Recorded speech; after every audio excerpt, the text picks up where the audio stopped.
Hello दोस्तों, आज हम लोग स्टार्ट करेंगे केमिस्ट्री, जो एग्ज़ाम के लिए बहुत ही इम्पोर्टेंट है। और केमिस्ट्री का पहला चैप्टर हम लोग स्टार्ट करेंगे। तो समय ना लेते हुए आगे हम लोग बढ़ते हैं। रासायनिक अपक्रिया, केमिकल रिएक्शन एंड इक्वेशन। तो आज हम लोग पढ़ेंगे क्या होता है रासायनिक समीकरण। तो एक्चुअली में रासायनिक समीकरण क्या होता है हमने यहाँ साथ में लिख दिया है, लेकिन आपको बता देते हैं। जब दो या दो से अधिक पदार्थ या यौगिक आपस में परस्पर क्रिया से कोई उत्पाद बनाते हैं तो उसे रासायनिक समीकरण कहते हैं। इट मीन्स, कहने का मतलब ये है, जैसे जड़यनो है, जिंक ऑक्साइड और सल्फ्यूरिक अम्ल के साथ जब अपक्रिया करता है, रिएक्शंस करता है, तो उत्पाद जो मिलता है हमें जड़यन SO4 प्लस H2O। ये जिंक सल्फेट होता है और ये वाटर मिल जाता है हमें। तो इधर वाले पार्ट को रिएक्टेंट कहते हैं, अभिकारक, और इधर वाले पार्ट को हम लोग प्रोडक्ट, उत्पाद कहते हैं। तो रासायनिक अपक्रिया एक्चुअली में दो या दो से अधिक पदार्थ आपस में परस्पर अपक्रिया से कोई उत्पाद बनाते हैं। इस प्रकार की अपक्रिया को रासायनिक समीकरण कहते हैं। ठीक है,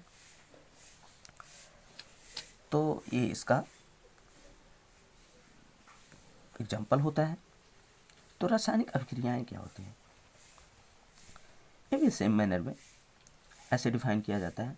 जब दो या दो से अधिक पदार्थ परस्पर क्रिया करके नए पदार्थ बनाते हैं तो इस अपक्रिया को रासायनिक अपक्रिया कहते हैं।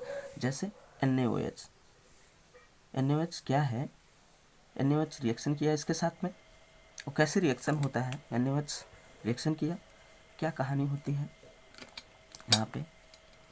यहाँ पे कहानी ये होती है कि NaOH कहता है इससे H के, बेटा तुम्हारे बस की बात नहीं है यहाँ टिकना, क्योंकि ये बहुत पावरफुल होता है। और ये पावरफुल होता है जब इसके पास आता है, इसको बहुत मारता है, बहुत फाइट करता है। फाइट करने का मतलब ये है कि इसको हटा देता है, क्योंकि जब आता है, अब जैसे दो पावरफुल इंसान हैं, भाई दोनों लड़ेंगे तो इसमें से कोई एक जीतेगा। लेकिन अगर कोई एक ज़्यादा पावरफुल है और एक क्या है, कम पावरफुल है, ज़्यादा पावरफुल है, ये कम पावरफुल है, तो ये इसको मार के ताड़ देगा, इसको हटा देगा, डिस्प्लेस कर देगा, हटा देगा। तो वही कहानी होती है कि इसको ये निकाल देता है। ठीक है, बाद में हम ये भी बताएंगे कि ये प्रबल क्षार होता है, ये प्रबल अम्ल होता है। जब इस अपक्रिया से जब दोनों आपस में रिएक्शन करते हैं तो लवण और जल का उत्पाद प्राप्त होता है। तो इसे उदासीनीकरण क्रिया भी कहते हैं। ठीक है, आगे तो मेन हमारा जो टॉपिक है कि कैसे हम लोग बैलेंस करेंगे रासायनिक समीकरण, कैसे केमिकल रिएक्शन कैसे बैलेंस करेंगे, बहुत ही इम्पॉर्टेंट होता है, जो एग्ज़ाम में कई बार आया है और पूछता है।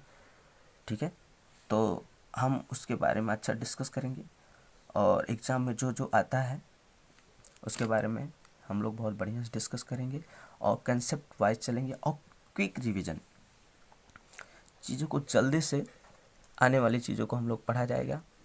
और कोई समस्या होती है तो आप लोग हमसे बता सकते हैं, हमसे जुड़ सकते हैं, और हमारे चैनल को सब्सक्राइब करें आप लोग। ठीक है, तो रासायनिक समीकरण क्या होता है, तो रासायनिक समीकरण में ये होता है कि हम लोग ऐसे देख लेते हैं कि इधर अभिकारक, अभी हमने बताया है, बहुत पहले ही बताया है, अभिकारक क्या होता है, इधर वाले पार्ट को, जैसे हमने अभी एग्जांपल दिया जड़यनो, zinc oxide plus H2SO4, zinc oxide plus H2SO4, ये जो वाला पार्ट है इसको हम लोग अभिकारक कहते हैं। रिएक्टेंट जो रासायनिक अपक्रिया में भाग लेता है उसे अभिकारक कहते हैं, और जो रासायनिक अपक्रिया से प्राप्त होता है उसको उत्पाद कहते हैं। ठीक है, अभिकारक कहते हैं। तो रासायनिक समीकरण में हम लोग ये देखते हैं कि कैसे बैलेंस किया जाता है, अच्छा से डिस्कस किया जाता है इसके बारे में। तो इधर वाले पार्ट को, जो लेफ्ट हैंड साइड होता है, इसको अभिकारक कहते हैं, और राइट हैंड साइड होता है जो उसको उत्पाद कहते हैं। तो इसमें ये देखना होता है कि राइट साइड में जितने भी परमाणु या एटम देते हैं सब दोनों तरफ इक्वल होना चाहिए। LHS equal to RHS। ठीक है, तो बैलेंस करने का मतलब है, अगर यहाँ 2 है पूरा आइटम ऐड करने के बाद, जैसे हाइड्रोजन, जैसे अभी एग्जांपल हम ले रहे हैं, तो यहाँ भी 2 आना चाहिए। जैसे फॉर एग्जांपल जड़यनो, यहाँ पे जिंक 1 है, ठीक है। और वो कितना है, एक 4 एक 5, वो कितना है 5 होगा, कोई समस्या नहीं, ठीक है। और उसके बाद में यच कितना है जी, यच हमारा 2 है, यस कितना है 1 है। अब यहाँ चेक कर लेते हैं, तो जडेन यहाँ 1 है, यस कितना है 1 है, वो कितना है 5 है, और यच हमारा 2 है। तो हमें चेक कर लेना होता है क्या दोनों तरफ बैलेंस है, तो चेक कर लेते हैं। तो इधर Zn1 है, Zn1 सही है, O5 है, O5 है, चलेगा। फिर उसके यच ये भी है, यस सल्फर भी है। तो इससे प्रूफ हो गया कि हमारा जो समीकरण है बैलेंस है।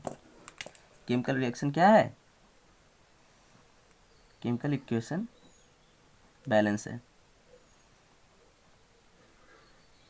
चलिए आपको हम बताते हैं कैसे बैलेंस किया जाता है। और आज हम पढ़ेंगे क्या योगात्मक अभिक्रिया होती है, डिस्प्लेसमेंट रिएक्शन क्या होता है, प्रतिस्थापन अभिक्रिया, अनुत्क्रमणीय अभिक्रिया क्या होती है, उत्क्रमणीय अभिक्रिया क्या होती है, इन सब चीज़ों के बारे में हम लोग बहुत बढ़िया से डिस्कस करेंगे। तो आप लोग हमसे जुड़े रहें, ओके।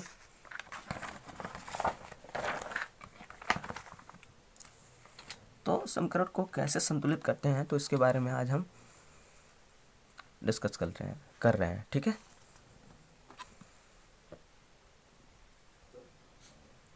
दिखाई दे रहा है, ठीक है।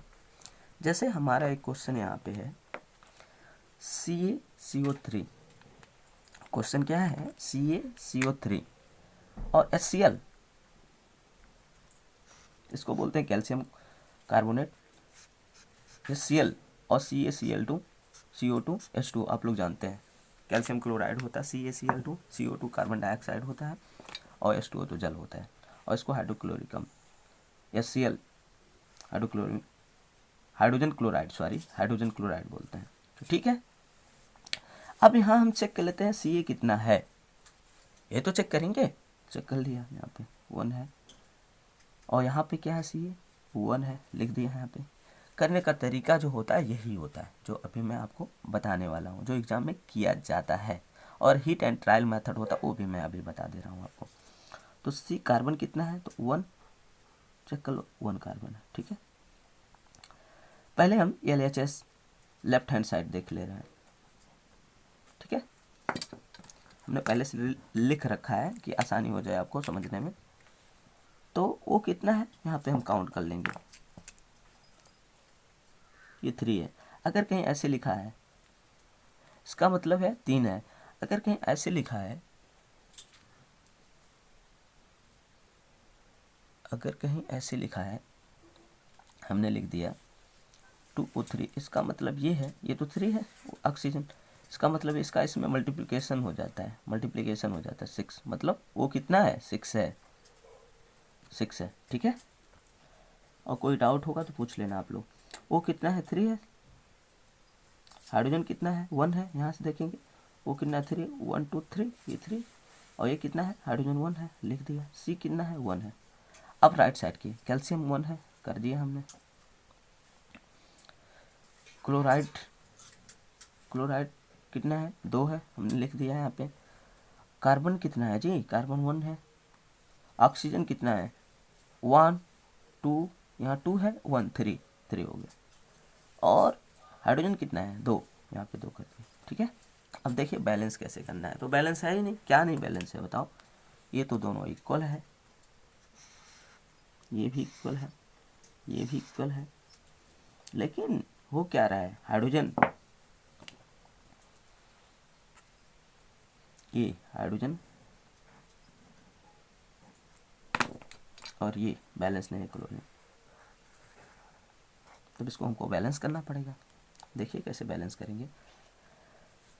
अब अगर हम कैल्शियम कार्बोनेट को रिएक्शन जो था इसको हमने उतार लिया, CaCl2 CO2 प्लस H2O, ठीक है, उतार लिया हमने।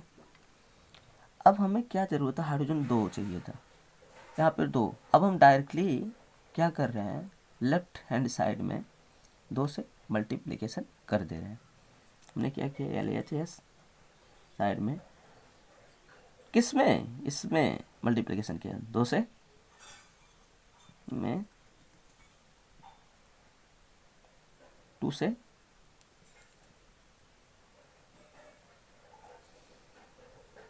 में किया, ठीक है। तो हो जाएगा CaCO3 2HCl arrow CaCl2 plus CaCl2 plus कितना हुआ जी, कितना हुआ, CaCl2 plus CO2 plus H2O, ठीक है। अब देखिए हम चेक कर ले रहे हैं अब बैलेंस है कि नहीं। अब यहाँ पे क्या है, दो हाइड्रोजन, यहाँ भी 2 हाइड्रोजन, 2 Cl यहाँ पे, एक ये है। तो इससे पता चल गया कि जितना कैल्शियम एक है, कैल्शियम हो गया, 3 यहाँ ऑक्सीजन है, 2 1 3 ऑक्सीजन हो गया, कार्बन 1 है, कार्बन 1 हो गया, हाइड्रोजन कितना है 2, यहाँ भी 2 हो गया। तो इससे क्या पता चला कि हमारा जो समीकरण है क्या है, बैलेंस है, ठीक है, बैलेंस्ड हो गया। तो आसानी से आप लोगों ने कर लिया। तो ऐसे किया जाता। अगला क्वेश्चन लेते हैं जो बहुत ही इंपॉर्टेंट है। तो इसमें क्या है देख लेंगे कि इसको हिट एंड ट्रायल मेथड से करेंगे। एक तो मेथड हमने पहले बता दिया था, यहाँ पे डिस्कस कर लिया है, हिट एंड ट्रायल मेथड से। हिट एंड ट्रायल मेथड का मतलब ये है कि इधर साइड में LHS साइड में हम चेक कर लें MN, यहाँ भी MN है, तो MN और O, और उसके बाद में क्या MnO, और क्या, थोड़ा सा ब्राइटनेस और बढ़ा दें, अच्छा लगेगी, ठीक है। तो Mn क्या है, मैग्नीज, O ऑक्सीजन हो गया, H हो गया और Cl हो गया। चेक कर ले रहे हैं।